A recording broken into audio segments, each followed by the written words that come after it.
ಏನು ಕಳೆದ 2 ತಿಂಗಳಿನಿಂದ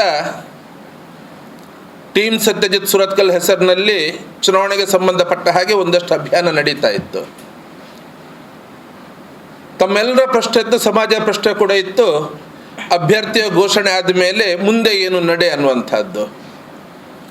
ಅದಕ್ಕೆ ಇವತ್ತು ಸ್ಪಷ್ಟನೆಯನ್ನು ಕೊಡುವುದಕ್ಕೋಸ್ಕರ ಈ ಪತ್ರಿಕಾಗೋಷ್ಠಿಯನ್ನು ಇವತ್ತು ಆಯೋಜನೆ ಮಾಡಿರುವಂಥದ್ದು. ಟೀಮ್ ಸತ್ಯಜಿತ್ ಸುರತ್ಕಲ್ನಲ್ಲಿದ್ದಂಥ ಒಂದಿಬ್ಬರು ಪ್ರಮುಖರು ಇವತ್ತು ನಮ್ಮ ಜೊತೆಯಲ್ಲಿದ್ದಾರೆ. ಉಳಿದಂತೆ SNJV ವತಿಯಿಂದ ಈ ಪತ್ರಿಕಾಗೋಷ್ಠಿ ಇವತ್ತು ಕರೆದಿರುವಂಥದ್ದು. ಟೀಮ್ ಸತ್ಯಜಿತ್ ಸುರತ್ಕಲ್ ಅದು ಒಂದು ಉದ್ದೇಶ ಇಟ್ಟುಕೊಂಡು ಅವತ್ತು ಪ್ರಾರಂಭ ಮಾಡಬೇಕಿದ್ರೆ ನನ್ನ ಹತ್ರ ಒಂದು ಬೇಡಿಕೆಯನ್ನು ಇಟ್ಟಿದ್ರು ಅವರು.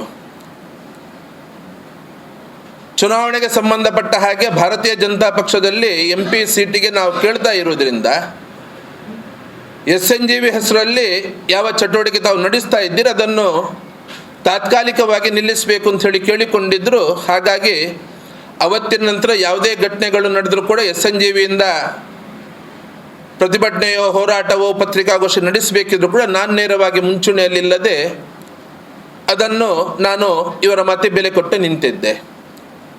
ತಮಗೆಲ್ಲರಿಗೂ ಗೊತ್ತಿದೆ, ಇಡೀ ಜಿಲ್ಲೆಯಲ್ಲಿ ಅವತ್ತು ಸಭೆಗಳು ನಡೆಯಿತು, ದೊಡ್ಡ ಮಟ್ಟದ ಸಮಾವೇಶವೂ ನಡೆಯಿತು. ಆದರೆ ಅಭ್ಯರ್ಥಿ ಘೋಷಣೆ ಆಗಬೇಕಿದ್ರೆ ಭಾರತೀಯ ಜನತಾ ಪಾರ್ಟಿಯಿಂದ ಬ್ರಿಜೇಶ್ ಚೌಟ ಅವರಿಗೆ ಸೀಟು ಘೋಷಣೆ ಮಾಡಿದ ನಂತರ ಕೂಡ ಟೀಮ್ನವರು ಮತ್ತೂ ಸ್ವಲ್ಪ ನಮಗೆ ಕಾಲಾವಕಾಶ ಕೊಡಿ, ಪಕ್ಷದಲ್ಲಿ ಸರಿಯಾದ ಸ್ಥಾನಮಾನ ತಮಗೆ ಕೇಳ್ತೇವೆ, ನಾವು ನಿಮ್ಮ ಪರವಾಗಿ ನಾವು ಕೇಳ್ತೇವೆ ಅಂತ ಹೇಳಿಕೊಂಡು ಒಂದಷ್ಟು ಕಾಲ ನನ್ನ ತಡೆ ಹಿಡಿದಿದ್ರು. ಆದರೆ ಘೋಷಣೆ ಆಗಿ ಬಹುಶಃ ಇವತ್ತಿಗೆ ಸುಮಾರು ಒಂದು 18-20 ದಿವಸಗಳು ಆಗ್ತಾ ಬಂತು. ಯಾವುದೇ ಜವಾಬ್ದಾರಿಯ ಘೋಷಣೆಗಳಾಗಲಿಲ್ಲ. ಕಳೆದ ವಾರವೇ ನಮ್ಮದು ತಂಡದ ಸಭೆ ನಡೆದು ಅಲ್ಲೊಂದು ನಿರ್ಣಯ ಆಗಿದ್ರೂ ಕೂಡ ಮತ್ತೆ 1 ವಾರ ಅವಕಾಶ ಕೊಡಿ, ನಾವು ಮತ್ತೆ ನಮ್ಮ ಪ್ರಯತ್ನವನ್ನು ಮಾಡ್ತೇವೆ, ಅಲ್ಲಿ ತನಕ ಈ ಸಭೆಯ ನಿರ್ಣಯವನ್ನು ಘೋಷಣೆ ಮಾಡಬೇಡಿ ಅಂತ ಹೇಳಿಕೊಂಡು ಹೇಳಿದರು. ವಾಸ್ತವವಾಗಿ ಮೊನ್ನೆ ಬುಧವಾರ ಪತ್ರಿಕಾಗೋಷ್ಠಿ ಅಂತ ಹೇಳಿಕೊಂಡು ಒಂದ್ಸರಿ ನಾನು ಸಮಯವನ್ನು ಕೂಡ ಇಲ್ಲಿ ಕೇಳಿದ್ದೆ ನಾನು. ಆದರೆ ಬುಕ್ಕಿಂಗ್ ಮಾಡಿರಲಿಲ್ಲ, ಅನಿವಾರ್ಯ ಅವತ್ತು ಮತ್ತೆ ಬೆಂಗಳೂರಿಗೆ ಒಂದ್ಸರಿ ಬೇರೆಯೊಬ್ಬರು ಕಾರ್ಯಕ್ರಮಕ್ಕೆ ಕರೆದಿದ್ರು, ಅಲ್ಲಿ ಮಾತುಕತೆ ಮತ್ತೆ ಮಾಡುವಂಥ ಪ್ರಯತ್ನ ಮಾಡ್ತೇವೆ ಅಂತಲೂ ಹೇಳಿದರು. ಅದು ಅಲ್ಲೂ ಆಗಲಿಲ್ಲ. ಮೊನ್ನೆ ಶುಕ್ರವಾರ ಶಿವಮೊಗ್ಗ ಜಿಲ್ಲೆಯಲ್ಲಿ SNJVಯ ಜಿಲ್ಲಾ ಸಮಿತಿ ಮತ್ತು ರಾಜ್ಯದ ಒಂದಷ್ಟು ಪದಾಧಿಕಾರಿಗಳು ಸೇರಿಕೊಂಡು ಅಂತಿಮ ನಿರ್ಣಯ ಮೊನ್ನೆ ದಿವಸ ಆಯಿತು. ಮೊದಲು ಟೀಮ್ ಸತ್ಯಜಿತ್ ಸುರತ್ಕಲ್ನ ನಿರ್ಣಯವನ್ನು ತಮಗೆ ತಿಳಿಸ್ಲಿಕ್ಕೆ ಬಯಸ್ತೇನೆ ನಾನು. ಅವರಿದ್ದಾರೆ, ಇನ್ನೊಂದು ಪತ್ರಿಕಾಗೋಷ್ಠಿ ಬಹುಶಃ ಕರೀಬಹುದು ಮುಂದಿನ ದಿವಸದಲ್ಲಿ. ಆದರೆ ಅಲ್ಲಿ ಒಟ್ಟು ಸಭೆಯಲ್ಲಿ ಆದ ತೀರ್ಮಾನ ಏನು ಅಂತ ಕೇಳಿದರೆ, ಟೀಮ್ ಸತ್ಯಜಿತ್ ಸುರತ್ಕಲ್ ಅದರಲ್ಲಿ ಎಲ್ಲ ಸಮಾಜ ಬಾಂಧವರು ಇರೋದ್ರಿಂದ ಅದನ್ನು ಹಾಗೆಯೇ ಮುಂದುವರಿಸಿಕೊಂಡು ಹೋಗ್ತಾರೆ. ಚುನಾವಣೆಯ ನನ್ನ ಕೆಲಸಕ್ಕೂ ಟೀಮ್ ಸತ್ಯಜಿತ್ ಸುರತ್ಕಲ್ಗೂ ಯಾವುದೇ ಸಂಬಂಧ ಇರೋದಿಲ್ಲ. ಹಾಗಂತ ಹೇಳಿಕೊಂಡು ಬೆಂಬಲ ಇಲ್ಲ ಅಂತ ಹೇಳಿಲ್ಲ. ಅವರು ನಾನು ಏನೇ ಕೆಲಸ ಮಾಡೋದಕ್ಕೂ ಅವರು ಸಂಪೂರ್ಣ ಬೆಂಬಲ ಸೂಚಿಸಿ, ಆದರೆ ಅದನ್ನು ಇನ್ನು ಮುಂದಿನ ದಿವಸದಲ್ಲಿ ಸಾಮಾಜಿಕ ಚಟುವಟಿಕೆಯಲ್ಲಿ ಅದನ್ನು ತೊಡಗಿಸಿಕೊಳ್ತೇವೆ ಮತ್ತು ಇದರ ಮುಖಾಂತರ ಮತ್ತೆ ಪ್ರಯತ್ನವನ್ನು ಮಾಡ್ತೇವೆ ರಾಜಕೀಯ ಮುಂದಿನ ದಿನಕ್ಕೋಸ್ಕರ ಅಂತ ಹೇಳಿಕೊಂಡು. ಆದರೆ ಆ ಹೆಸರು ತಂಡವನ್ನು ಉಳಿಸ್ಕೊಳ್ತಾರೆ. ಸಾಮಾಜಿಕ ಚಟುವಟಿಕೆ ಚುನಾವಣೆ ಮುಗಿದ ನಂತರ ಅದರ ಬಗ್ಗೆ ಅವರು ಅದನ್ನು ಸಮಿತಿ ಮಾಡಿಕೊಂಡು ಅದನ್ನು ಮುಂದುವರಿಸುವವರಿದ್ದಾರೆ. ಚುನಾವಣೆಗೆ ನಾನು ಯಾವುದೇ ನಿರ್ಧಾರ ತಗೊಳ್ಳಿಕ್ಕೆ ಸ್ವತಂತ್ರ ಅನ್ನುವಂತಹ ಒಂದು ಮಾತನ್ನು ಕೂಡ ಅವರು ನನಗೆ ಹೇಳಿದ್ದಾರೆ. ಮತ್ತು ನಾನು ಯಾವುದೇ ನಿರ್ಧಾರ ತಗೊಂಡು ಅದಕ್ಕೆ ಯಾವುದೇ ವಿರೋಧ ಇಲ್ಲ ಅನ್ನುವಂಥ ಮಾತನ್ನು ಕೂಡ ಅವರು ಕೊಟ್ಟಿದ್ದಾರೆ.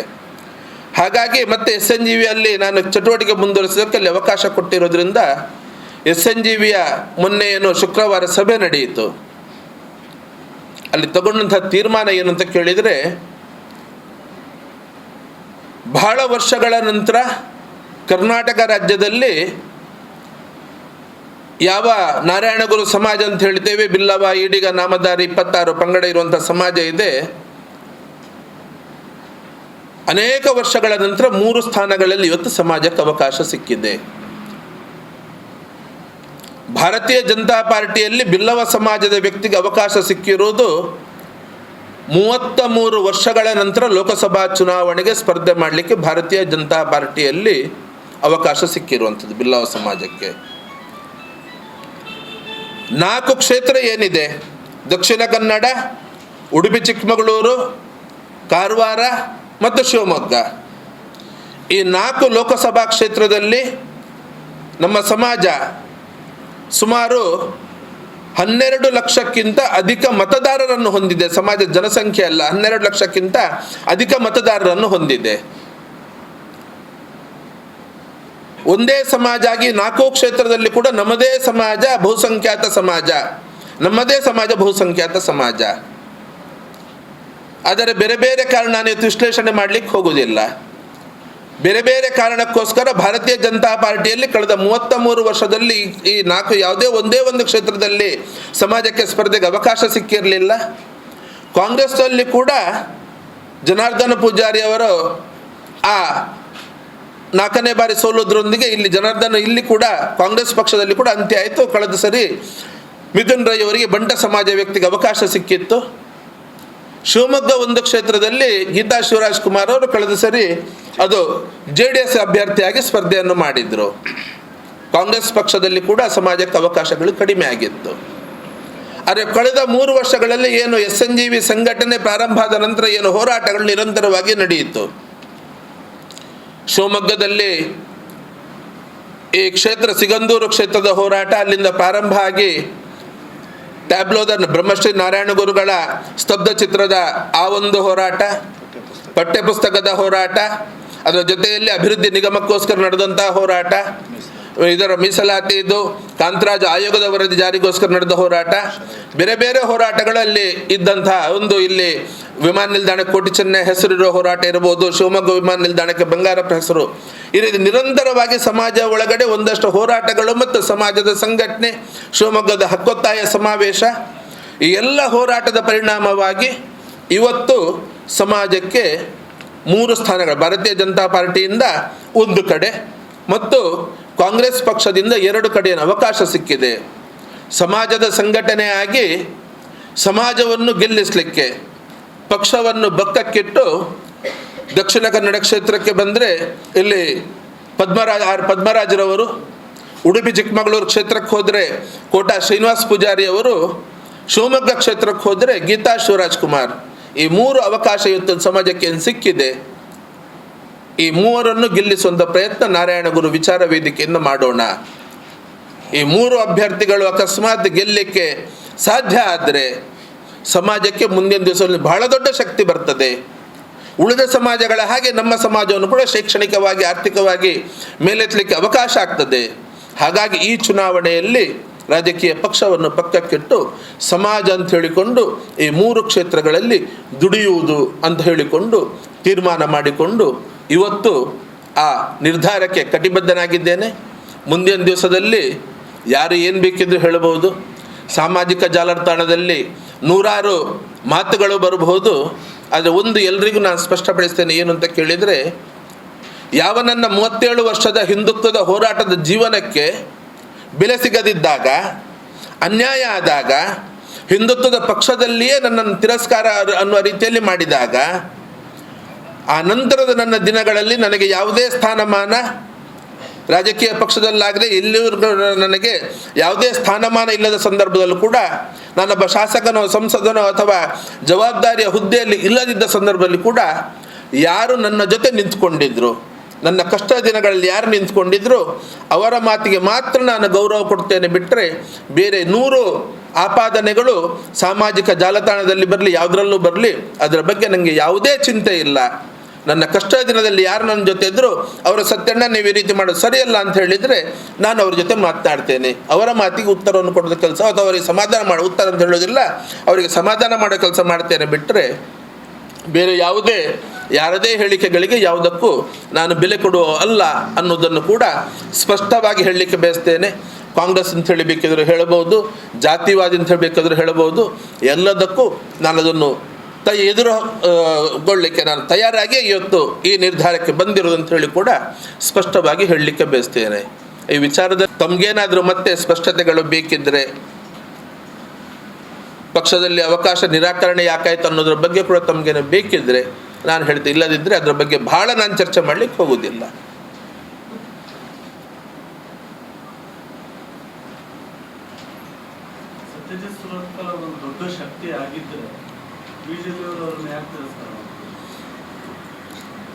ಸತ್ಯಜಿತ್ ಸುರತ್ಕಲ್ರವರು ದೊಡ್ಡ ಶಕ್ತಿ ಆಗಿರಬಹುದು. ಆದರೆ ಏನು ಮಾಡೋದು? ಅವ್ರು ಹುಟ್ಟಿದ ಜಾತಿ ಸರಿ ಇಲ್ಲ, ಅವ್ರು ಹುಟ್ಟಿದ ಊರು ಸರಿ ಇಲ್ಲ, ಅವ್ರು ಹುಟ್ಟಿದ ಮನೆ ಇಲ್ಲೂ ಬಲ ಇಲ್ಲ. ಸತ್ಯಜಿತ್ ಬ್ರಾಹ್ಮಣ ಆಗ್ತಿದ್ರೆ, ಲಿಂಗಾಯತ ಆಗ್ತಿದ್ರೆ, ಒಕ್ಕಲಿಗ ಆಗ್ತಿದ್ರೆ ಅಥವಾ ಬಂಟ ಆಗ್ತಿದ್ರೆ ಬಹುಶಃ ಸತ್ಯಜಿತ್ತಿಗೆ ಅವಕಾಶ ಆಗ್ತಿತ್ತು ಏನೋ. ಏನು ಮಾಡೋದು? ಸತ್ಯಜಿತ್ ಶೂದ್ರ ಸಮಾಜದಲ್ಲಿ ಹುಟ್ಟಿದ್ರು. ನಮಗೂ ಗೊತ್ತಿರಲಿಲ್ಲ ಶೂದ್ರ ಸಮಾಜ ಅಂದರೆ ಬರೀ ಸೇವೆ ಮಾಡ್ತಾ ಇರಬೇಕು, ಅವರು ಕೈ ಹಿಡಿದು ಮೇಲೆತ್ತಿ ಜವಾಬ್ದಾರಿ ಕೊಟ್ಟರೆ ಮಾತ್ರ ತಗೊಳ್ಬೇಕು, ಇಲ್ಲದ್ರೆ ತಾನಾಗಿ ಜವಾಬ್ದಾರಿ ಕೇಳಲಿಕ್ಕೆ, ದೊಡ್ಡ ಸ್ಥಾನ ಹುದ್ದೆ ಕೇಳಲಿಕ್ಕೆ ಹೋಗಬಾರ್ದು, ಶೂದ್ರಾಗೆ ಇರಬೇಕು, ಈ ವ್ಯವಸ್ಥೆಯಲ್ಲಿ ಅಷ್ಟು ಮಾತ್ರ ಇರೋದು ಅಂತ ಹೇಳಿಕೊಂಡು ನನಗೂ ಗೊತ್ತಿರಲಿಲ್ಲ. ನಾನು ಹುಟ್ಟಿದ ಮನೆ ಕೂಡ ಅದು ಯಾವುದೋ ರಾಜಕೀಯ ನಾಯಕನ ಮನೆ ಅಲ್ಲ. ನನ್ನ ಅಪ್ಪ ಅಮ್ಮ ರಾಜಕೀಯದಲ್ಲಿ ಜವಾಬ್ದಾರಿ ಇದ್ದವರಲ್ಲ, ಹುದ್ದೆಯಲ್ಲಿದ್ದವರು ಅಲ್ಲ, ಬಹಳ ದೊಡ್ಡ ಶ್ರೀಮಂತ ಮನೆತನವೂ ಅಲ್ಲ. ಬಡತನದಲ್ಲೇ ಹುಟ್ಟಿ ಬೆಳೆದವನು. SLC ತನಕ ಲ್ಯಾಂಪಲ್ಲಿ, ಗ್ಯಾಸ್ ಲೈಟಲ್ಲಿ ನಾನು ಶಾಲೆಯನ್ನು ಕಲ್ತವನು, ವಿದ್ಯಾಭ್ಯಾಸ ಮಾಡಿದವನು ನಾನು. ಆದರೆ ಅವತ್ತು ಹಿಂದುತ್ವ ಅಂಥೇಳಿ ಸಂಘ ಅಂತ ಹೇಳಿಕೊಂಡು ನಿಂತಿದ್ದೆ. ಒಂದು ನಿಮಿಷ, ಜಿಲ್ಲೆಯೂ ಸರಿ ಇಲ್ಲ. ಈ ಜಿಲ್ಲೆಯಲ್ಲಿ ಇವತ್ತು ಒಂದು ನಾಯಕರು ಹೇಳಿದ ಹಾಗೆ ಬಾಲ ಮುದುರ್ಕೊಂಡು ಇರುವವರಿಗೆ ಮಾತ್ರ ಬೆಲೆ ಇರುವಂಥದ್ದು, ಬಕೆಟ್ ಹಿಡಿದವರಿಗೆ ಮಾತ್ರ ಬೆಲೆ ಇರುವಂಥದ್ದು, ಸ್ವಂತ ಶಕ್ತಿ ಇರುವವನಿಗೆ ಇಲ್ಲಿ ಬೆಲೆ ಇಲ್ಲ. ಇಲ್ಲಿ ಗುಲಾಮರಿಗೆ ಮಾತ್ರ ಇಲ್ಲಿ ಬೆಲೆ ಇರುವಂಥದ್ದು. ಆ ಗುಲಾಮಿ ಮಾನಸಿಕತೆ. ನನಗೆ ನಾನು ಹುಟ್ಟಿದ್ದು ಬಿಲ್ಲವ ಸಮಾಜದಲ್ಲಿ, ಶೂದ್ರ ಸಮಾಜದಲ್ಲಿ. ಕೋಟಿ ಚೆನ್ನಯ್ಯರು ಹುಟ್ಟಿದಂಥದ್ದು. ಕೋಟಿ ಚೆನ್ನಯ್ಯರು ನಮಗೆ ಸ್ವಾಭಿಮಾನದಲ್ಲಿ ಬದುಕಲಿಕ್ಕೆ ಕಲಿಸಿದವರು. ನನ್ನ ಅಪ್ಪ ಅಮ್ಮ ಕೂಡ ನನಗೆ ಸ್ವಾಭಿಮಾನದಲ್ಲಿ ಬದುಕಲಿಕ್ಕೆ ಕಲಿಸಿದ್ರು. ನನಗೆ ಬಡತನ ಇದ್ದಿರಬಹುದು, ಸಿರಿವಂತಿಕೆ ಇಲ್ಲದಿರಬಹುದು, ಸಂಗದ್ದೇನು ಅವತ್ತು ಸ್ವಂತಕ್ಕೆ ಸ್ವಲ್ಪ ಸಮಾಜಕ್ಕೆ ಸರ್ವಸ್ವ ಅಂತ ಹೇಳಿದರು, ಅದನ್ನು ಹಿಡ್ಕೊಂಡು ನಾನು ಬದುಕಿದೆ. ಆದರೆ ವಿವೇಕಾನಂದರು ಏನು ಹೇಳಿದರು, ಅದನ್ನು ಉಳಿದವರು ಹುಟ್ಟಿನಿಂದ ಬಡವಾಗಿರುವ, ಸಾಯಬೇಕಿದ್ರೆ ಬಡವಾಗಬೇಕಾಗಿಲ್ಲ ಅನ್ನೋ ದಾರಿಯನ್ನು ಹಿಡ್ಕೊಂಡು ಉಳಿದವರು ಹೋದರು. ನನಗೆ ವ್ಯತ್ಯಾಸ ಗೊತ್ತಾಗಲಿಲ್ಲ. ಹಾಗಾಗಿ ನಾನು ಬಡತನದಲ್ಲಿ ಬೆಳೆದೆ. ಇವತ್ತಿಗೂ ವೈಯಕ್ತಿಕ ಜೀವನಕ್ಕೆ ಬೇಕಾದಷ್ಟು ಮಾತ್ರ ಇದೆ, ಬಿಟ್ಟರೆ ಅದಕ್ಕಿಂತ ಹೆಚ್ಚಿನದಿಲ್ಲ ನನ್ನ ಹತ್ರ. ಈ ಎಲ್ಲ ಇದರಿಂದಾಗಿ ಬಹುಶಃ ಸತ್ಯ ಬೇಡ ಆದ. ಜಾತಿಯು ಸತ್ಯನಿಗೆ ಅಡ್ಡ ಬಂತು. ಶೂದ್ರತನದ ಒಂದು ಏನಿಲ್ಲಿ ಇದೆ ಅದನ್ನು ದಾಟಿ ಹೋಗ್ಲಿಕ್ಕೆ ಆಗಲಿಲ್ಲ. ಅದರಿಂದಾಗಿ ಸತ್ಯನಿಗೆ ಅವಕಾಶ ತಪ್ಪಿದೆ ಅಂತ ನೇರವಾಗಿ ಇವತ್ತು ಹೇಳಲಿಕ್ಕೆ ಬಯಸ್ತೇನೆ ನಾನು.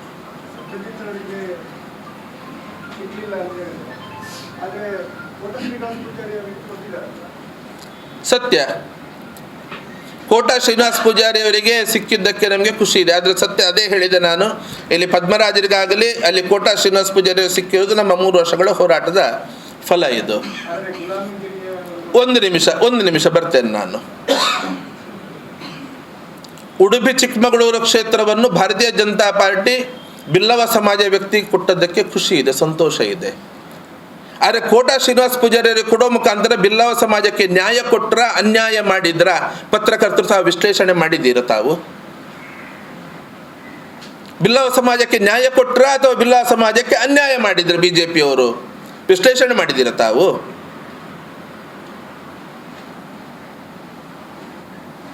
MLC ಆಗಿದ್ರು. MLC ನಾಳೆ ಯಾರು ಬೇಕಿದ್ರು ಮತ್ತೆ ಸಮಾಜ ಹೋರಾಟ ಮಾಡಿಕೊಂಡು ನಮ್ದು ಅಂತ ಹೇಳಿಕೊಂಡು ನಾವು ಕೇಳಬಹುದು. ವಿಧಾನ ಪರಿಷತ್ತಿನ ವಿಪಕ್ಷ ನಾಯಕನ ಹುದ್ದೆಯಲ್ಲಿ ಇದ್ದರು. ಯಾವ ಹುದ್ದೆ ಅದು? ಮುಖ್ಯಮಂತ್ರಿಯ ನಂತರ ಬರುವಂತಹ ಪ್ರಮುಖ ಹುದ್ದೆಯಲ್ಲಿ ಒಂದದು.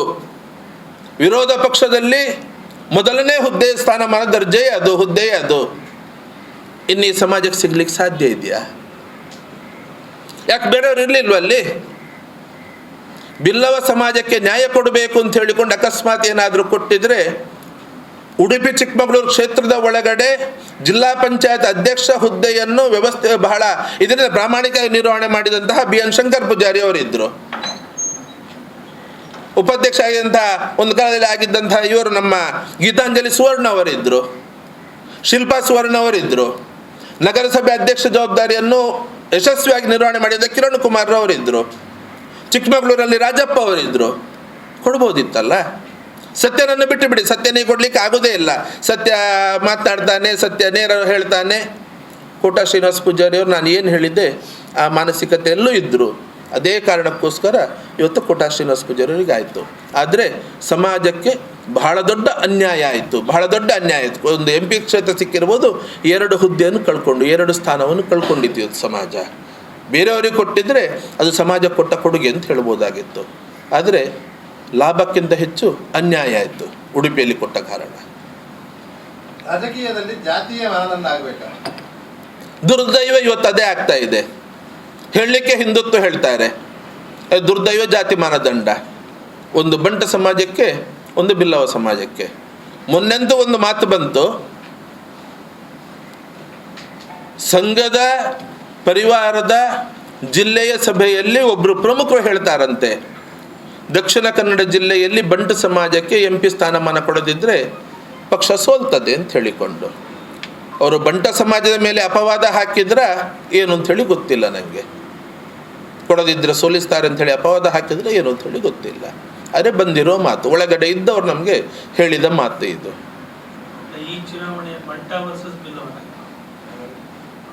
ಅದನ್ನು ತಾವು ಹೇಗೆ ವಿಶ್ಲೇಷಣೆ ಮಾಡ್ತೀರಾ ಹಾಗೆ, ನಾನು ಅದನ್ನು ವಿಶ್ಲೇಷಣೆ ಮಾಡೋದಿಲ್ಲ. ಜಾತಿಯ ಮಧ್ಯೆಯಲ್ಲಿ ನಡೆಯುವಂಥ ಚುನಾವಣೆಯ, ಆದರೆ ಇವತ್ತು ಸಾಮಾಜಿಕ ನ್ಯಾಯ ಅಂತ ಏನು ಹೇಳ್ತಾರೆ, ಯಡಿಯೂರಪ್ಪನವರು ಮಾತು ಎತ್ತಿದ್ರೆ ಸರ್ವರಿಗೂ ಸಮಪಾಲು, ಸರ್ವರಿಗೂ ಸಮಬಾಳು ಅಂತ ಹೇಳ್ತಾರೆ. 25 ಕ್ಷೇತ್ರದಲ್ಲಿ ಯಾವ್ಯಾವ ಸಮಾಜಕ್ಕೆ ಎಷ್ಟು ಕೊಟ್ಟಿದ್ದಾರೆ ಅಂತ ಏನಾದ್ರು ತಮ್ಮ ಹತ್ರ ಪಟ್ಟಿ ಇದೆಯಾ? ಮಾಧ್ಯಮದವರು ತಾವು ಅದನ್ನು ತೆಗಿಬೇಕಲ್ಲ. ಕಾಂತರಾಜ್ ಆಯೋಗದ ಜನಗಣತಿ ಜಾರಿ ಬಂತು. ಎಷ್ಟು ಸರಿ ಎಷ್ಟು ತಪ್ಪಿದೆ ಅದನ್ನು ವಿಶ್ಲೇಷಣೆ ಮಾಡೋದಿಲ್ಲ. ನಮ್ಮ ಸಮಾಜದ 15 ಲಕ್ಷ ಕೊಟ್ಟು ಅದು ವಾಸ್ತವ ಜನಸಂಖ್ಯೆ ಅಲ್ಲ, 12 ಲಕ್ಷ. ಇಲ್ಲಿ 4 ಕ್ಷೇತ್ರದಲ್ಲಿ ಮತದಾರರೇ ಇದ್ದಾರೆ. 60 ಲಕ್ಷ ಜನಸಂಖ್ಯೆ ಅಂತ ಹೇಳಿರುವಂತಹ ಲಿಂಗಾಯತ ಸಮಾಜದ 9 ಅಭ್ಯರ್ಥಿಗಳಿಗೆ, 9 ವ್ಯಕ್ತಿಗಳಿಗೆ ಸ್ಪರ್ಧೆ ಮಾಡಲಿಕ್ಕೆ ಅವಕಾಶ ಕೊಟ್ಟಿದ್ದಾರೆ. 9 ವ್ಯಕ್ತಿಗಳಿಗೆ. 1 ಕೋಟಿಗಿಂತ ಅಧಿಕ ಇರುವಂತಹ SC ST ಸಮಾಜಕ್ಕೆ 5-6 ಕ್ಷೇತ್ರ ಸಿಕ್ಕಿರುವಂಥದ್ದು. ಹಿಂದುಳಿದ ವರ್ಗ 200 ಜಾತಿ ಸಮಾಜಗಳಿದೆ OBC ಮತ್ತು EBC ಅಲ್ಲಿ. ಪ್ರಮುಖ 3 ಸಮಾಜ, ಕುರುಬರು, ನಮ್ಮ ನಾರಾಯಣಗುರು ಸಮಾಜ, ಮೊಗವೀರ ಸಮಾಜ. ಜಾತಿ ಲೆಕ್ಕ ಅವರ ಜನಸಂಖ್ಯೆ ಅವರು ಕೊಟ್ಟಿರೋ ಅಂಕಿಅಂಶ ಪ್ರಕಾರ ಈ 3 ಸಮಾಜದ್ದು 70 ಲಕ್ಷ ಇದೆ. ಬ್ರಾಹ್ಮಣ ಸಮಾಜ 15 ಲಕ್ಷ ಅಂತ ಜನಸಂಖ್ಯೆ ಕೊಟ್ಟಿದೆ ಆಯೋಗ ವರದಿಯಲ್ಲಿ ಕೊಟ್ಟಿರುವಂಥದ್ದು. 3 ಸಮಾಜ 70 ಲಕ್ಷ ಜನಸಂಖ್ಯೆ ಆಗುವಂತಹ 200 ಜಾತಿ ಸಮಾಜ ಇರುವಂತಹ OBC EBCಗಳಿಗೆ ಸಿಕ್ಕಿರೋದು ಬರೀ 3 ಕ್ಷೇತ್ರ. ಬ್ರಾಹ್ಮಣ ಸಮಾಜಕ್ಕೆ 15 ಲಕ್ಷ ಜನಸಂಖ್ಯೆ ಇರುವವರಿಗೂ 3 ಕ್ಷೇತ್ರದಲ್ಲಿ ಅವಕಾಶ ಸಿಕ್ಕಿದೆ. 60 ಲಕ್ಷ ಇರುವವರಿಗೆ 9 ಕ್ಷೇತ್ರಗಳಲ್ಲಿ ಅವಕಾಶ ಸಿಕ್ಕಿದೆ. ಒಕ್ಕಲಿಗ ಸಮಾಜಕ್ಕೆ 4-5 ಸಿಕ್ಕಿದೆ. ಯಾವ ಸಾಮಾಜಿಕ ನ್ಯಾಯ? ಇಲ್ಲಿ ಜಾತಿ ಲೆಕ್ಕ ಮಾಡಿದ್ದು, ಜಾತಿವಾರು ಇದು ಸಿಕ್ಕಿರೋದು ಅಥವಾ ಹಿಂದುತ್ವದ ಆಧಾರದ ಮೇಲೆ ಸಿಕ್ಕಿರೋದು? ಇದು ಕಾಂಗ್ರೆಸ್ಸಲ್ಲೂ ಬಹಳ ವ್ಯತ್ಯಾಸ ಇಲ್ಲ. ಅಲ್ಲಿ ಒಕ್ಕಲಿಗ ಸಮಾಜಕ್ಕೆ ಸ್ವಲ್ಪ ಜಾಸ್ತಿ ಕೊಟ್ಟಿದ್ದಾರೆ, ಲಿಂಗಾಯತ ಸಮಾಜಕ್ಕೆ 5-6 ಸೀಟು ಕೊಟ್ಟಿದ್ದಾರೆ. ಅಲ್ಲೂ ಈಡಿಗ ಸಮಾಜಕ್ಕೆ ನಮ್ದು 26 ಸಮಾಜಕ್ಕೆ 2 ಸ್ಥಾನದಲ್ಲಿ ಅವಕಾಶ ಕೊಟ್ಟಿದ್ದಾರೆ. ಒಟ್ಟು OBC EBCಗೆ 4 ಕಡೆ 5 ಕಡೆಯನ್ನು ಕೊಟ್ಟಿದ್ದಾರೆ. ಹಾಗಾದ್ರೆ ಇಲ್ಲಿ ಯಾವುದಿಲ್ಲಿ ಆಗ್ತಾ ಉಂಟು? ಹಿಂದುತ್ವ ಅಂತ ಹೇಳಿದರೆ ಬರೀ 4 ಜಾತಿ ಸಮಾಜವು, ಲಿಂಗಾಯತ, ಒಕ್ಕಲಿಗ, ಬ್ರಾಹ್ಮಣ, ಬಂಟ. ಇವತ್ತು ಹಿಂದುತ್ವ ಅಂತ ಹೇಳುವ ಸಂಘ ಪರಿವಾರ, ಭಾರತೀಯ ಜನತಾ ಪಕ್ಷ ಇದಕ್ಕೆ ಉತ್ತರವನ್ನು ಕೊಡಲೇಬೇಕಾಗ್ತದೆ. ಹಿಂದುತ್ವ ಅಂತ ಹೇಳಿದರೆ ಬರೀ 4 ಜಾತಿ ಸಮಾಜ ಇರುವುದು, ಅಥವಾ ಸುಮಾರು ಒಂದು 250-300 ಸಮಾಜಗಳು ಒಟ್ಟು ಸೇರಿಕೊಂಡು, ಇದು ದಲಿತ ಸಮಾಜ ಎಲ್ಲ ಸೇರಿದರೆ ಅದಕ್ಕಿಂತಲೂ ಹೆಚ್ಚಿನ ಸಣ್ಣ ಸಣ್ಣ ಸಮಾಜಗಳಾಗ್ತದೆ. ಆ ಎಲ್ಲ ಸಮಾಜಗಳು ಒಟ್ಟು ಸೇರಿಕೊಂಡು ಹಿಂದುತ್ವ ಆಗಿರುವಂಥದ್ದು. ಯಾರಿಗಿಲ್ಲಿ ನ್ಯಾಯ? ಯಾವುದರ ಆಧಾರದ ಮೇಲೆ ನಡೀತಾ ಇದೆ? ನಾನೆಲ್ಲ ಉತ್ತರ ಕೊಡಬೇಕಾದ್ದು. ಇವತ್ತು ಭಾರತೀಯ ಜನತಾ ಪಾರ್ಟಿ ಇದಕ್ಕೆ ಉತ್ತರ ಕೊಡಬೇಕಾಗಿದೆ. ಅವರೇ ಮೊನ್ನೆ ಕೊಟ್ಟಿರುವಂತಹ ಸೀಟುಗಳ ಆ ಹಂಚಿಕೆ ಆಧಾರದ ಮೇಲೆ.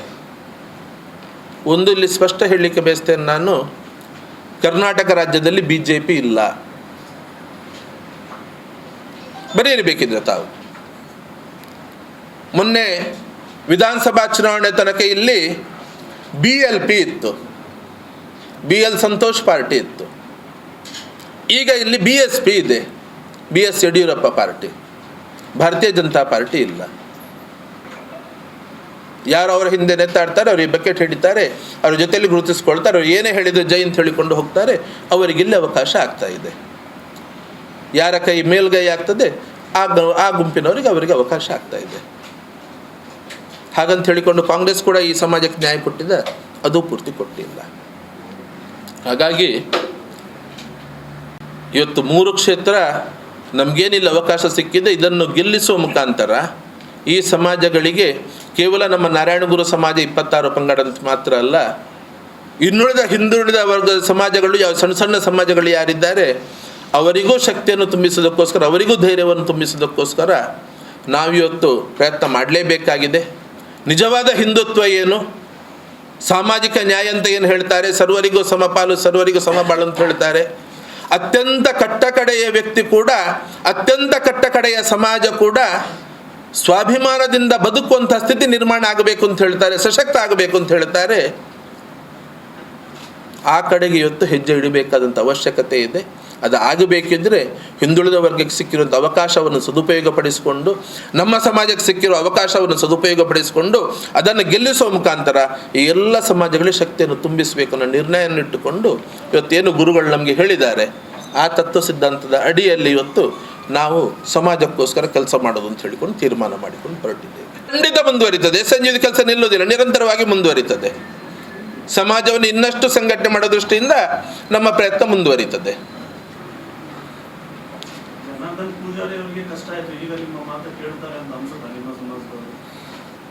ಅವತ್ತು ಜನಾರ್ದನ್ ಪೂಜಾರಿ ಅವ್ರಿಗೆ ಕಷ್ಟ ಆಗಲಿಕ್ಕೆ ನಾನು ಕೂಡ ಒಬ್ಬ ಕಾರಣಕರ್ತ. ಅದು ಹೇಳಲಿಕ್ಕೆ ನಂಗೆ ಒಪ್ಕೊಳ್ಳಿಕ್ಕೆ ನಂಗೆ ಏನು ಬೇಸರ ಇಲ್ಲ. ಅವತ್ತು ಈ ರೀತಿ ಆಗ್ತದೆ ಅನ್ನೋಂತ ಹೇಳಿಕೊಂಡು ನಾವು ಯೋಚನೆ ಕಲ್ಪನೆ ಮಾಡಿರಲಿಲ್ಲ. ಎಲ್ಲ ಸಮಾಜಕ್ಕೆ ಇಲ್ಲಿ ನ್ಯಾಯ ಸಿಗ್ತದೆ, ನಾವೆಲ್ಲ ಹಿಂದೂ, ನಾವೆಲ್ಲ ಒಂದು ಅನ್ನುವಂಥ ಮಾತು ಏನಿದೆ ಅದು ನಿಜ ರೂಪಕ್ಕೆ ಬರ್ತದೆ. ನಾವೆಲ್ಲ ಬಂಧು ಅನ್ನುವಂಥ ಮಾತದು ಏನಿದೆ ನಿಜ ರೂಪಕ್ಕೆ ಬರ್ತದೆ, ಎಲ್ರಿಗೂ ಅವಕಾಶ ಆಗ್ತದೆ ಅಂತ ಹೇಳಿಕೊಂಡು ತಿಳ್ಕೊಂಡಿದ್ವಿ. ಏನು ಸಹನಾವವತ್ತು ಸಹನೌಬು ನಕ್ತು ಸಹವೀರ್ಯಂ ಕರವಾವಹೈ ಅಂತ ಹೇಳಿಕೊಂಡು ಏನು ಹೇಳ್ತಾರೆ ಅದು ಸತ್ಯ ಆಗ್ತದೆ ಅಂಥೇಳಿ ನಂಬಿದ್ವಿ. ದುರ್ದೈವ ಯಾವಾಗ ನಮ್ಮನ್ನೆಲ್ಲ ಆ ರೀತಿ ಬಲಿಪಶು ಮಾಡಿಕೊಂಡು ದುರುಪಯೋಗ ಪಡಿಸಿಕೊಂಡು ಜನಾರ್ದನ್ ಪೂಜಾರಿಯರ ಅವಸಾನವನ್ನು ಮಾಡಿದ್ರು, ಮತ್ತೆ ಮತ್ತೆ ಅವರು ಸ್ಪರ್ಧೆ ಮಾಡಿಕೊಂಡು ತಲೆ ಎತ್ತಲಿಕ್ಕೆ ಅವಕಾಶ ಕೊಡಲಿಲ್ಲ. ಆ ಸಹನಾವತ್ತು ಸಹನೋಬನಕ್ತು ಆಗಲೇ ಇಲ್ಲ. ಬ್ರಹ್ಮಕಲಶದಲ್ಲಿ 4 ಕಡೆ ಅಡಿಗೆ, 4 ರೀತಿಯಲ್ಲಿ ಊಟ, 4 ರೀತಿಯ ಅಡಿಗೆಗಳು, ಇದೇ ಹಿಂದುತ್ವ ಹೆಸರಿನಲ್ಲಿ ಅಧಿಕಾರವನ್ನು ಪಡೆದಂಥ ಶಾಸಕರು ಅಧ್ಯಕ್ಷ ಸ್ಥಾನದಲ್ಲಿ ಅದು ನಡೆಯಿತು. ಸಂಘ ಪರಿವಾರದ ಪ್ರಮುಖರು ಅಧ್ಯಕ್ಷತೆ, ಕಾರ್ಯಾಧ್ಯಕ್ಷರು, ಇನ್ನೊಂದು ಮತ್ತೊಂದು ಜವಾಬ್ದಾರಿ ಹುದ್ದೆಯಲ್ಲಿ ದೇವಸ್ಥಾನಗಳಲ್ಲಿ ಕೂಡ ಅದೇ ಮುಂದುವರೆದುಕೊಂಡು ಬಂತು. ಸಹನೌಬುನಕ್ತು ಆಗಲೇ ಇಲ್ಲ.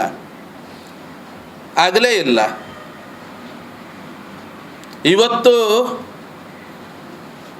ಸತ್ಯ ಮತ್ತೆ ಸಮಾಜ ಕೆಲಸಕ್ಕೆ ಇಳಿತಾನೆ, ಸಮಾಜ ಹೆಸರಲ್ಲಿ ಇಲ್ಲಿ ಮತ್ತೆ ಇದಾಗ್ತದೆ ಅಂತ ಹೇಳಿದಾಗ, ಇಲ್ಲಿ ಯಾರ ಜೊತೆ ನಾನು 25 ವರ್ಷ ದುಡ್ದಿದ್ನೋ ಅವ್ರು ಇವತ್ತು ಬಂದು ಇಲ್ಲಿ ಕಳೆದ 2-3 ದಿವಸದಿಂದ ಒಂದಷ್ಟು ಸಭೆಗಳನ್ನು ಮಾಡ್ತಾ ಇದ್ದಾರೆ ಗಮನಕ್ಕೆ ಬಂತು.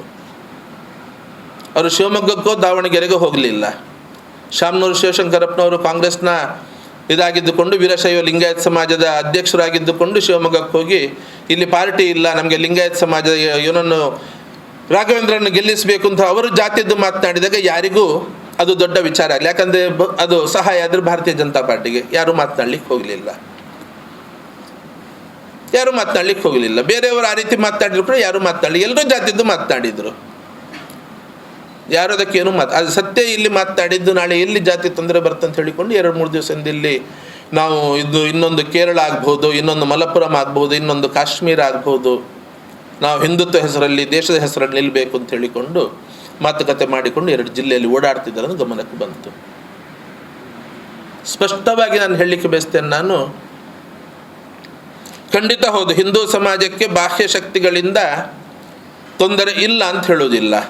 ಜಿಹಾದಿ ಮಾನಸಿಕತೆಯಿಂದ, ಭಯೋತ್ಪಾದನೆ ಮಾನಸಿಕತೆಯಿಂದ, ಮತಾಂತರವಾದಿಗಳಿಂದ ಹಿಂದೂ ಸಮಾಜಕ್ಕೆ ತೊಂದರೆ ಇಲ್ಲ ಅಂತ ಹೇಳೋದಿಲ್ಲ.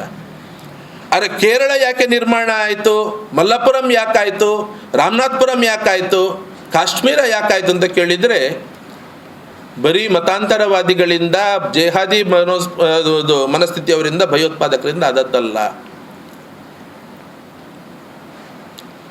ಜಾತಿಯ ಹೆಸರಿನಲ್ಲಿ, ಸ್ಪೃಶ್ಯ ಅಸ್ಪೃಶ್ಯತೆ ಹೆಸರಿನಲ್ಲಿ, ಮೇಲು ಕೀಳ ಹೆಸರಿನಲ್ಲಿ ಏನು ಅಮಾನುಷ ಚಿತ್ರಹಿಂಸೆಗಳನ್ನು, ಮಾನಸಿಕ ವೇದನೆಯನ್ನು, ಅನ್ಯಾಯ, ಅನಾಚಾರ, ಅತ್ಯಾಚಾರಗಳನ್ನು ಹಿಂದುಳಿದ ವರ್ಗ ಅನುಭವಿಸಿದಲ್ಲಿ ಅದರ ಪರಿಣಾಮ ನೊಂದು ಎಲ್ಲಿಯಾದರೂ ನಮಗೊಂದು ಸ್ವಲ್ಪ ನೆಮ್ಮದಿ ಸಿಗಬಹುದು ಅಂತ ಹೇಳಿಕೊಂಡು, ಮಾನ ಮುಚ್ಚಿಕೊಂಡು ನಾವು ಓಡಾಡ್ಬೋದು ಅಂತ ಹೇಳಿಕೊಂಡು, ಮನುಷ್ಯರಾಗಿ ಬದುಕಬಹುದು ಅಂತ ಯೋಚನೆ ಮಾಡಿಕೊಂಡು ಒಂದಷ್ಟು ಜನ ಮತಾಂತರ ಆದರು. ಆ ಎಲ್ಲ ಪರಿಣಾಮ ಇವತ್ತು ಕೇರಳ ಮತ್ತು ಮಲಪ್ಪುರಂ ಆಗಿರೋ ಆ ಮಾನಸಿಕ ವೇದನೆ ಇನ್ನೂ ಸಮಾಜದಲ್ಲಿ ಹೋಗಲಿಲ್ಲ. ಹಾಗಾಗಿ ಇವತ್ತಿಗೂ ಕೇರಳದಲ್ಲಿ ಭಾರತೀಯ ಜನತಾ ಪಾರ್ಟಿ ನೆಲೆಯನ್ನು ಕಂಡುಕೊಳ್ಳಿಕ್ಕಾಗಲಿಲ್ಲ. ಹಿಂದುತ್ವ ಅಲ್ಲಿ ಬೆಳೀಲಿಕ್ಕೆ ಸಾಧ್ಯ ಆಗಲಿಲ್ಲ. ಮತಾಂತರ ಆಗಿದ್ದ ಕಾಶ್ಮೀರದ ಹಿಂದುಳಿದ ವರ್ಗದವರು ಬಂದು ನಮ್ಮನ್ನು ವಾಪಸ್ ಹಿಂದುತ್ವಕ್ಕೆ ತಗೊಳ್ಳಿ ಅಂತ ಹೇಳಿದಾಗ, ಜನಿವಾರ ತೆಗೆದಿಟ್ಟು ನಾವು ಗಂಗೆಯಲ್ಲಿ ಹಾರಿ ಪ್ರಾಣಾರ್ಪಣೆ ಮಾಡ್ತೇವೆ, ಅದರ ದೋಷ ನಿಂಗೆ ಬರ್ತದೆ ಅಂತೇಳಿ ರಾಜನ ಮೇಲೆ ಅವತ್ತೇನು ಪಂಡಿತರು ಒತ್ತಡ ಹಾಕಿದ್ರು. ಅದರ ಪರಿಣಾಮ ವಾಪಸ್ ಬರುವವರು ಮತ್ತೆ ಅಲ್ಲಿ ಹೋಗಿ ಮತ್ತೆ ಇದು ಭಾವನೆಯನ್ನು, ಭಯೋತ್ಪಾದನೆ ಭಾವನೆಯನ್ನು ಬೆಳೆಸಿಕೊಂಡು ಅಲ್ಲೇ ಮುಂದುವರೆದ್ರು. ಇದಕ್ಕೆ ಸೇಡು ತೀರಿಸಿಕೊಳ್ಬೇಕು ಯೋಚನೆ ಮಾಡಿಕೊಂಡು ಹೊರಟರು. ಅದರ ಪರಿಣಾಮ ಇವತ್ತು ಭಯೋತ್ಪಾದಕತೆ, ಅದರ ಪರಿಣಾಮ ಇವತ್ತು ಕಾಶ್ಮೀರ ಆಗಿರುವಂಥದ್ದು. ಇವತ್ತು ಮತ್ತೆ ಹಿಂದುತ್ವ ಅಕಸ್ಮಾತ್ ನಾಶ ಆದರೆ, ಹಿಂದುತ್ವದ ಭದ್ರಕೋಟೆ ಎನಿಸಿಕೊಂಡ ದಕ್ಷಿಣ ಕನ್ನಡ ಉಡುಪಿ ಜಿಲ್ಲೆಯಲ್ಲಿ ಬಿರುಕು ಬಿಟ್ಟರೆ, ಈಗಾಗಲೇ ಬಿರುಕು ಬಿಟ್ಟಿದೆ. ಯಾರದನ್ನು ನಿರ್ಮಾಣ ಮಾಡಿದ್ದು ಅಂತ ಕೇಳಿದರೆ, ಏನು ಸಂಘದ ನಿತ್ಯ ಶಾಖೆಗಳಿತ್ತು, ಹಿಂದೂ ಸಂಘಟನೆಗಳ ಘಟಕಗಳಿತ್ತು, ಚಟುವಟಿಕೆಗಳಿತ್ತು. ಕಳೆದ 10 ವರ್ಷದಲ್ಲಿ ವ್ಯತ್ಯಾಸ ಏನಾಗಿದೆ ಗೊತ್ತಿದೆ, ತಮ್ಗೆ ಗೊತ್ತಿರಲಿಕ್ಕಿಲ್ಲ. ಸಂಘಕ್ಕೆ 80 ವರ್ಷ ಆಗ್ತಾ ಇದ್ದ ಹಾಗೆ 100 ವರ್ಷ ಆಗಬೇಕು ಒಂದು ಗುರಿಯನ್ನು ಇಟ್ಟುಕೊಂಡು ಸಂಘ ಯೋಜನಾ ಭೇಟಿಗಳು ನಡೆದಿತ್ತು. ಆದರೆ ವಿಪರೀತ ರಾಜಕೀಯದಲ್ಲಿ ಮತ್ತು ಜಾತಿ ರಾಜಕೀಯಕ್ಕೆ ಹೋದ ಪರಿಣಾಮ, ಹಿಂದುತ್ವ ಹೋರಾಟಗಾರರನ್ನು ತುಳಿದಂಥ ಪರಿಣಾಮ, ಹಿಂದುತ್ವ ಹೋರಾಟಗಾರರನ್ನು ಅದುಮಿಟ್ಟ ಪರಿಣಾಮ, ಅವ್ರು ಯಾರಿಗೂ ಅವಕಾಶ ಸಿಗಬಾರ್ದು. ಬರೀ ಹಿಂದುತ್ವ ಹೋರಾಟಗಾರರು ಎಲ್ಲ ಸಮಾಜದಲ್ಲಿದ್ದವರನ್ನು ಇವರು ನೇರ ಹಿಂದುತ್ವ ಹೋರಾಟ ಎಲ್ಲ ಸಮಾಜದಲ್ಲಿದ್ದವರನ್ನು ಇವರು ಪಕ್ಕಕ್ಕೆ ತಳ್ಳಿ ಆಯ್ತು. ಇವರು ಯಾರನ್ನು ಉಳಿಸ್ಕೊಂಡ್ರು, ಯಾರಿಗೆ ಬೆಲೆ ಕೊಟ್ಟರು ಇಲ್ಲಿ?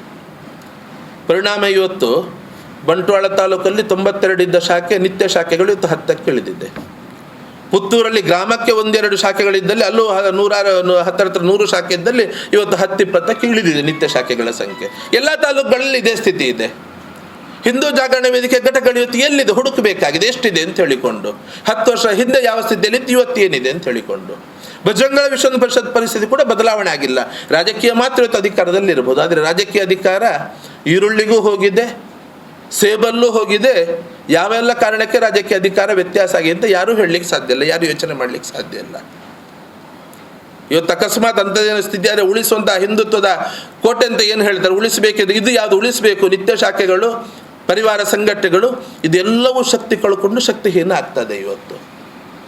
ಇವರ ಈ ಕೆಲಸದಿಂದಾಗಿ ಹಿಂದುತ್ವ ಭದ್ರಕೋಟೆ ಇವರೇ ಹಾಳು ಮಾಡಿದ್ದಾರೆ. ಪಾಪ ಅವರಿಗೆ ಪದ್ಮರಾಜರಿಗೆ ಗೊತ್ತಿರಲಿಲ್ಲ. ಹಾಗಾಗಿ ಅನ್ನೋದು ಇದರಲ್ಲಿ ಏನೋ ಒಂದು ಶಬ್ದ ಅವರ ಬಾಯಿಂದ ಬಂತು.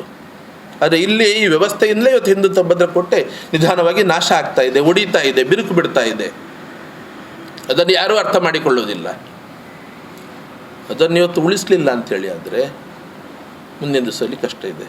ಇದು ಎಲ್ಲಿ ಬೇಕಾದ್ರೂ ಹೋಗಿ ತಲುಪಬಹುದು. ಹಾಗಾಗಿ ಅದೆಲ್ಲ ಇವತ್ತೇನು ಹೇಳ್ತಾ ಇದ್ದಾರೆ, ಮೊದಲು ಮಾಡಬೇಕಾಗಿರೋದವರು ಸಮಾಜ ಒಳಗಡೆ ಇರುವಂಥ ಸಮಸ್ಯೆಯನ್ನು ಇವತ್ತು ಸರಿ ಮಾಡಬೇಕಾಗಿದೆ. ಹಿಂದುಳಿದ ವರ್ಗ ಗಟ್ಟಿಯಾಗಿ ಹಿಂದುತ್ವಕ್ಕೋಸ್ಕರ ನಿಂತುಕೊಳ್ಬೇಕಿದ್ರೆ ಹಿಂದುಳಿದ ವರ್ಗದ ಸಮಾಜದವರಿಗೆ ಕೂಡ ಇಲ್ಲಿ ಸಮಾನ ಅವಕಾಶಗಳು ಸಿಗಬೇಕಾಗಿದೆ. ದೇವಸ್ಥಾನಗಳಲ್ಲಿ ಪಂಕ್ತಿ ಭೇದ ಹೋಗಬೇಕಾಗಿದೆ.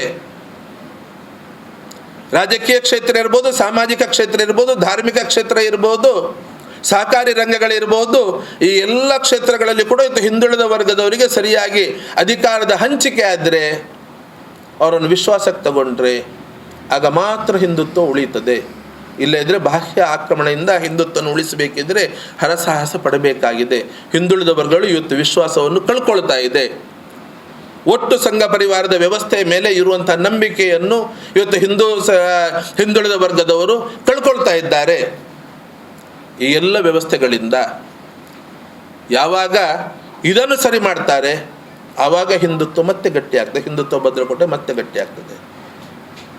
ಇವತ್ತೇನು ವ್ಯತ್ಯಾಸಗಳಾಗ್ತದೆ ಹಿಂದುತ್ವದ ಹೆಸರಿನಲ್ಲಿ ಅಧಿಕಾರಕ್ಕೋಸ್ಕರ, ರಾಜಕೀಯ ಸ್ವಾರ್ಥಕ್ಕೋಸ್ಕರ ಮಾತ್ರ ಇದು ಬಳಕೆ ಆಗ್ತಾ ಇದೆ. ಇದನ್ನು ನಿಲ್ಲಿಸೋ ಕೆಲಸ ಮಾಡಿದ ಮಾತ್ರ ಹಿಂದುತ್ವ ಉಳಿತು. ಇದನ್ನು ಕೂಡ ಅವರಿಗೆ ಯಾರೊಟ್ಟಿಗೆ ನಾನು 25 ವರ್ಷ ಬಹಳಷ್ಟು ನೋವಾಯಿತು ನನಗೆ. ನನ್ನ ಜೊತೆಯಲ್ಲಿ ಮಾತನಾಡುವಷ್ಟು ಅವರಿಗೆ ಸಮಯ ಇಲ್ಲ. ಯಾರೊಟ್ಟಿಗೆ ನಾನು ನನ್ನ ಜೀವನದ 25 ವರ್ಷವನ್ನು ಕೊಟ್ಟು ಈ ಸಂಘಟನೆ ಈ ಸ್ಥಿತಿಗೆ ತಂದಿದ್ನೋ, ಸತ್ಯನಿಗೆ ಯಾಕೆ ಹೀಗೆ ಮಾಡಿದ್ರಿ ಅಂತ ಕೇಳಿಕೊಂಡು ಸತ್ಯನಿಗೆ ನ್ಯಾಯ ಒದಗಿಸಿಕೊಡ್ಲಿಕ್ಕೆ ಅವರಿಗೆ ಮನೆ ತಿರುಗಲಿಕ್ಕೆ ಆಗಲಿಲ್ಲ. ಸತ್ಯನಿಗೆ ಮಾತ್ರ ಅಲ್ಲ, ಸತ್ಯನಂತಹ ಸಾವಿರಾರು ಹಿಂದುಳಿದ ವರ್ಗದ ಬಂಧುಗಳಿಗೆ ಇವತ್ತು ನ್ಯಾಯ ಒದಗಿಸಿಕೊಡ್ಲಿಕ್ಕೆ ಅವರಿಗೆ ಆಗಲಿಲ್ಲ ಹಿಂದುತ್ವ ಹೆಸರಿನಲ್ಲಿ. ಇವತ್ತು ಕಾಶ್ಮೀರ, ಕೇರಳ, ಮಲ್ಲಪುರಂ ಅಂತ ಹೇಳಿಕೊಂಡು ಅಲ್ಲಲ್ಲಿ ಸಭೆ ಮಾಡ್ತಾ ಇದ್ದಾರೆ ದೇಶ ಅಂತ ಹೇಳಿಕೊಂಡು. ಆದರೆ ಹಿಂದುತ್ವ ಉಳಿಬೇಕಿದ್ರೆ ಇದಾಗಬೇಕಂತ ಅವಶ್ಯಕತೆ ಇದೆ. ಸ್ಪಷ್ಟವಾಗಿ ಅಂತ ಹೇಳಲಿಕ್ಕೆ ಬಯಸ್ತೇನೆ ನಾನು. ವೇಣೂರಿನ ಬ್ರಹ್ಮಕಲಶದಲ್ಲಿ ಆದದ್ದು. ಬೆಳ್ತಂಗಡಿ ಶಾಸಕ, ಅದರಲ್ಲಿ ಅಧ್ಯಕ್ಷ, ಬ್ರಹ್ಮಕಲಶ ಸಮಿತಿ ಅಧ್ಯಕ್ಷ, ಅವತ್ತಿನ ಬಿಜೆಪಿಯ ಮಂಡಲ ಅಧ್ಯಕ್ಷ ಜಯಂತ ಕೋಟ್ಯಾನ ಅದರ ಕಾರ್ಯಾಧ್ಯಕ್ಷ. ಅಲ್ಲಿ ಕೇಳಿದ್ರೆ ಹೇಳ್ತಾರೆ, ಅಲ್ಲಿ ಬೇರೆ ಕೂಡ ಎಲ್ಲಿದೆ? ಒಂದೇ ಇದು ಸತ್ಯಜಿತ್ ಸುರತ್ಕಲ್ ಇದ್ದಂತಹ ಇಡ್ಯಾ ಮಹಾಲಿಂಗೇಶ್ವರ ದೇವಸ್ಥಾನ ಅಂದರೆ ಬ್ರಹ್ಮಕಲಶದಲ್ಲಿ ಸತ್ಯಜಿತ್ ಸುರತ್ಕಲ್ ಅರ್ಚಕ ವೃಂದದವರಿಗೆ ಬಿಟ್ಟು ಬೇರೆ ಎಲ್ಲರಿಗೂ ಒಂದೇ ರೀತಿಯ ಅಡಿಗೆ, ಒಂದೇ ಕಡೆ ಅಡಿಗೆ, ಒಂದೇ ರೀತಿಯ ವ್ಯವಸ್ಥೆಯನ್ನು ಸತ್ಯಜಿತ್ ಸುರತ್ಕಲ್ ಮಾಡಿಸಿದ್ದ. 2 ಬ್ರಹ್ಮಕಲಶದಲ್ಲಿ ಮಾಡಿಸಿದ್ದಾನೆ.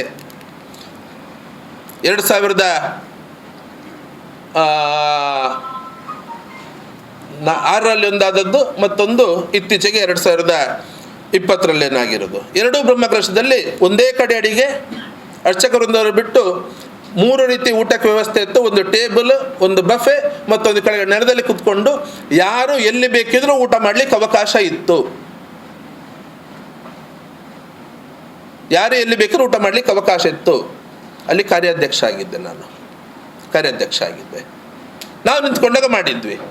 ಆಗೋದಿಲ್ಲ ಅಂತ ಹೇಳಿ ಅಲ್ಲ, ಆ ಮಾನಸಿಕತೆ ಬೇಕು, ಆ ಧೈರ್ಯ ಬೇಕು.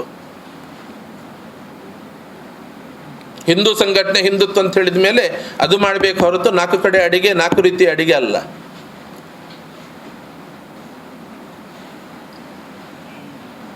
ಇವತ್ತು ನಮ್ಮ ಸಮಾಜದ ಎಲ್ಲ ಬಂಧುಗಳಿಗೆ ನಾನು ಈ ಪತ್ರಿಕಾಗೋಷ್ಠಿಯ ಮುಖಾಂತರ ಕರೆ ಕೊಡ್ತಾ ಇದ್ದೇನೆ. ಪಕ್ಷಗಳು 16 ಇರಬಹುದು, ರಾಜಕೀಯವಾಗಿ ನಾವು ಯಾವುದೋ ರಾಜಕೀಯ ಪಕ್ಷ ಜೊತೆಯಲ್ಲಿ ಗುರುತಿಸಿಕೊಂಡು ಇರಬಹುದು. ಆದರೆ ಬಹಳ ಹೋರಾಟದ ನಂತರ ಒಂದು ಸಂದರ್ಭದಲ್ಲಿ ನಮ್ಮ ಸಮಾಜದ 4-5 ಜನ ಸಂಸದರು, 16-17 ಜನ ಶಾಸಕರು ಏಕಕಾಲದಲ್ಲಿ ಇರ್ತಿದ್ದಂಥ ಒಂದು ಕಾಲಘಟ್ಟ ಇತ್ತು. ಸಮಾಜ ಸಂಘಟಿತವಾಗಿ ನಿಂತುಕೊಂಡು, ಸಮಾಜ ಅಂಥೇಳಿ ಮತ ಹಾಕದೆ ರಾಜಕೀಯ ಪಕ್ಷ ಜೊತೆಯಲ್ಲೇ ಗುರುತಿಸಿಕೊಂಡು ಪಕ್ಷಕ್ಕೋಸ್ಕರವೇ ನಮ್ಮ ಮತ ಅನ್ನೋದನ್ನು ನಾವು ಮಾಡಿಕೊಂಡ ಪರಿಣಾಮ ಒಬ್ಬನೇ ಒಬ್ಬ ಸಂಸದ ಇಲ್ಲದಂತಹ ಕೇವಲ 5-6 ಜನ ಶಾಸಕರಿಗೆ ಸೀಮಿತ ಆಗುವಂಥ ಸ್ಥಿತಿಗೆ ಬಹುಸಂಖ್ಯಾತ ಸುಮಾರು ಒಂದು 30 ಲಕ್ಷಕ್ಕಿಂತ ಹೆಚ್ಚಿನ ಜನಸಂಖ್ಯೆಯಲ್ಲಿ ಈ ರಾಜ್ಯದಲ್ಲಿ ಇದ್ದರೂ ಕೂಡ ಈ ಸ್ಥಿತಿಗೆ ತಲುಪುವಂಥ ಇವತ್ತು ಸ್ಥಿತಿ ನಿರ್ಮಾಣ ಆಗಿದೆ. ಈ ಸರಿ ಮತ್ತೆ ನಮ್ಮ ಹೋರಾಟದ ಪರಿಣಾಮವಾಗಿ ಅವಕಾಶ ಸಿಕ್ಕಿದೆ. 3 ಲೋಕಸಭಾ ಕ್ಷೇತ್ರದಲ್ಲಿ ನಮ್ಮ ಸಮಾಜ ವ್ಯಕ್ತಿಗಳಿಗೆ ಸ್ಪರ್ಧೆ ಮಾಡಲಿಕ್ಕೆ ಅವಕಾಶ ಸಿಕ್ಕಿದೆ.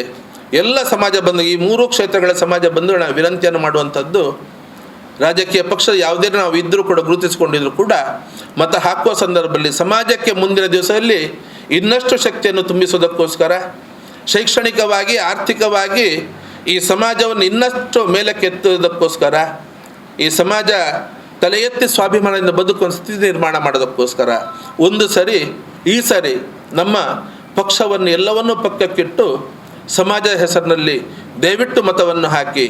ಬೇರೆ ಸಮಾಜವರು ಮಾಡದಂಥದ್ದು ಅಲ್ಲ, ಬೇರೆ ಸಮಾಜವರು ಕರೆ ಕೊಡೋದಂತಹ ಕರೆಯೂ ಅಲ್ಲ, ಇದು ಎಲ್ಲ ಸಮಾಜವರು ಮಾಡುವಂಥದ್ದೇ. ಈ ಸರಿ ಸಮಾಜಕ್ಕೋಸ್ಕರ ಇದನ್ನು ಪಾಲಿಸಿ ಸಮಾಜವನ್ನು ಗೆಲ್ಲಿಸಿ ಅಂತ ಹೇಳಿಕೊಂಡು ಈ ಪತ್ರಿಕಾಗೋಷ್ಠಿಯ ಮೂಲಕ ಇಡೀ ಸಮಾಜದಲ್ಲಿ ವಿನಂತಿಯನ್ನು ಮಾಡ್ತಾ ಇದ್ದೇನೆ. ನಾನು ಮುಂದಿನ ದಿವಸದಲ್ಲಿ ಇದೇ ಕಾರಣಕ್ಕೋಸ್ಕರ ನಾನು ಈ 3 ಕ್ಷೇತ್ರಗಳಲ್ಲಿ ಓಡಾಟ ಮಾಡುವವನಿದ್ದೇನೆ. ತಾವೆಲ್ಲರೂ ಸಹಕರಿಸಬೇಕು ಅಂತ ಕೇಳಿಕೊಳ್ತಾ, ಎಲ್ಲ ಮಾಧ್ಯಮದ ಬಂಧುಗಳಿಗೆ ಇಷ್ಟು ದೊಡ್ಡ ಸಂಖ್ಯೆಯಲ್ಲಿ ಬಂದು ಇದನ್ನು ಸಮಾಜದ ಕಟ್ಟಕಡೆಯ ವ್ಯಕ್ತಿಗೆ ತಲುಪಿಸುವ ಕೆಲಸವನ್ನು ಮಾಡೋದಕ್ಕೋಸ್ಕರ ತಮಗೂ ಅಭಿನಂದನೆಯನ್ನು ಹೇಳಲಿಕ್ಕೆ ಬಯಸ್ತೇನೆ. ನಮ್ಮ ಸಮಾಜದ ಜೊತೆಯಲ್ಲಿ ಇತರ ಹಿಂದುಳಿದ ವರ್ಗಗಳಿಗೆ ಕೂಡ ಕರೆಯನ್ನು ಕೊಡ್ತಾ ಇದ್ದೇನೆ. ಎಲ್ಲ ಹಿಂದುಳಿದ ವರ್ಗದ ಬಂಧುಗಳು ಇವತ್ತು ಸ್ವಾವಲಂಬಿ ಆಗಬೇಕಿದ್ರೆ ನಾವೆಲ್ಲರೂ ಸಂಘಟಿತರು ಆಗಲೇಬೇಕು. ಆ ದೃಷ್ಟಿಯಿಂದ ಮುಂದಿನ ದಿವಸದಲ್ಲಿ ತಾವು ಈ ಬಗ್ಗೆ ಯೋಚನೆಯನ್ನು ಮಾಡಿ ನಿರ್ಣಯವನ್ನು ಕೈಗೊಳ್ಳಿ ಅಂತ ಹೇಳಿಕೊಂಡು ಈ ಮೂಲಕ ವಿನಂತಿಯನ್ನು ಮಾಡಲಿಕ್ಕೆ ಬಯಸ್ತೇನೆ ನಾನು. ಅತ್ತೆ ಇದು ನನ್ನ ಬರ್ಡೇ ಗಿಫ್ಟ್. ಇದೆಲ್ಲ ಜೀವನದಲ್ಲಿ ನನಗೋಸ್ಕರ ತಗೊಂಡ್ಬಂದಿದ್ದಾರೆ. ನಿನ್ ಮೇಲೆ ತುಂಬಾ ಚೆನ್ನಾಗಿ ಕಾಣುತ್ತೆ. ಇದು ತುಂಬಾ ಚೆನ್ನಾಗಿದೆ ಅಲ್ವಾ? ತುಂಬ ಚೆನ್ನಾಗಿದೆ.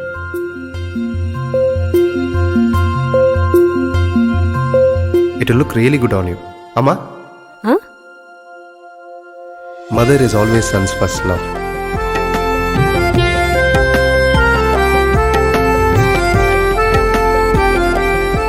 ಪ್ರತಿ ಪೀಳಿಗೆಯ ಪ್ರೀತಿಯ ಮಳಿಗೆ GL ಆಚಾರ್ಯ ಜುವೆಲ್ಲರ್ಸ್. ಸುದ್ದಿ ಚಾನಲ್, ಕ್ಷಣ ಕ್ಷಣದ ಸುದ್ದಿಗಾಗಿ.